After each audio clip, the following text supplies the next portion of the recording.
Belfast in the dark of early morn. British soldiers came marauding, wrecking little homes in scorn. Heedless of the crying children, dragging fathers from their beds, beating sons while helpless mothers watched the blood pour from their heads. Armored cars and tanks and guns came to take away our sons, but every man will stand behind the men behind the wires. From the 1960s to the 1990s, headlines flooded newspapers worldwide about the terror attacks, poverty, and gang violence throughout Northern Ireland. The world's perception of the Irish Troubles largely begins here. However, to truly understand Anglo-Irish relations, one must look at them in their entirety. Richard Gilbert de Clare's English invasion of the Irish mainland in 1167 was the first of many efforts by the British to gain control over Ireland, until, in 1603, where they achieved complete occupation. The period of British rule was a time of significant loss for the Irish people. Throughout their occupation, British society emphasized their genetic superiority to the Irish, characterizing them as violent, heretical, and savage. Following the 1366 Statutes of Kilkenny, Irish land was sold off to British colonists. Speaking the Irish language and wearing Irish clothes were forbidden, and intermarriage between the Irish and English was outlawed. The Protestant Reformation brought further division, as the modern-day sectarian lines of Catholic and Protestant were drawn. Following the establishment of the Church of England, the English government put a significant level of effort into converting the Irish to Protestantism, including banning the Catholic Mass and forcing the English Book of Common Prayer onto the Irish Church. However, Protestantism had very little uptake in Ireland, largely due to Tudor insensitivity by attacking Gaelic society while attempting to promote revolutions in the church.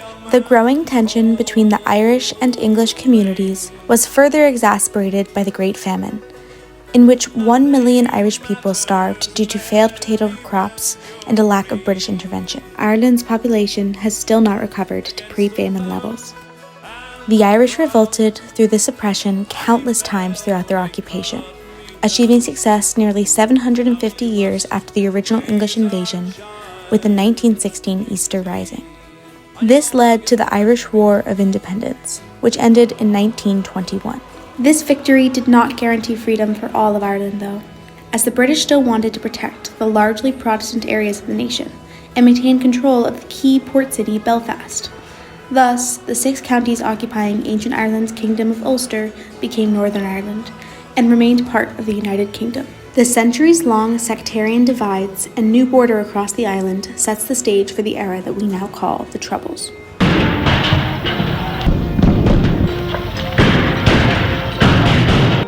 It was a horrible time. I remember roads being blown up and blockades and the British Army and checkpoints. Between the years of 1969 and 1999, 3,601 people were killed in Northern Ireland's Troubles. Bombings and shootings could happen without warning, targeting city centres, pubs, buses, and residential streets, meaning civilians were often caught in the crossfire. Armed paramilitary groups on both sides exercised significant control within their communities, carrying out attacks as well as internal punishments against those accused of betrayal or cooperation. Heavy military presence, constant surveillance, and frequent raids created an atmosphere of tension and mistrust. Inside the prisons, the conflict continued through protests that escalated into hunger strikes, where imprisoned members refused food to challenge their treatment, with several dying and becoming powerful symbols of resistance. Ask you, what is the first thing that comes into your head when I say Ireland and the Irish to you? North seem to be rebels, South seem to be leprechauns. I don't know whether you've ever read W.C. Sellers and Yeatman's potted history of England, where it said that Gladstone thought he found the answer to the Irish question and the Irish fooled him by changing it. But I think the Irish ask for a lot. They're supposed to be religious, and they're fighting not politics but religion. The mental image of Northern Ireland is corrugated iron. Why corrugated iron? All in blown up buildings. However, as the traditional symbols of revolution, guns, bombs, and political promises rang out through the North, another mechanism of rebellion emerged: music. Everybody has a song to sing. And music was an escape. They'd still get together and all play music together. Fiddles, flutes, and singing songs. Where we come from, singing songs is the big thing. The 60s and 70s marked the prime of countless traditional Irish singers, such as the Wolfe Tones, the Dubliners, Tommy Makem, and the Clancy Brothers. These artists had success not only in Ireland, but on a global scale that Irish music had never reached before. Oftentimes, these artists would sing rebel songs, or songs about tragedy, and in this way, they were able to share Ireland's struggles for freedom, both past and present, with everyone in the audience. When I play, I always try to get history across to people. And I put my shows together the same way my father would have, where you're there to entertain, but you're also there to educate.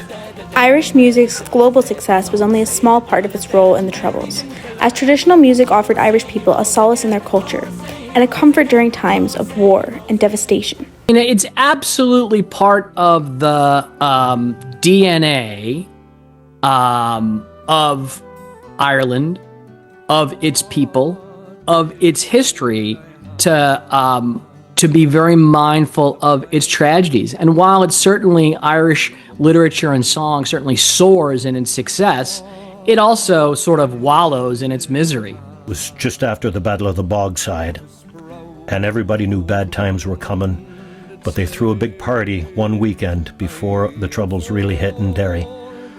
And my father sang Four Green Fields. Actually, he was at home in Dromiskin on the Friday night, and the phone rang and my mother answered it, and the voice said, "Is this Tommy Makem's house?" "It is." "Could I speak to Tommy Makem?" "You can." And my father said, "Hello." And the voice said, "If you step 1 foot on that stage, you're going to get a bullet in the head." And it was an outdoor stage. But my mother didn't want him to go, but he went and he did the show on Sunday.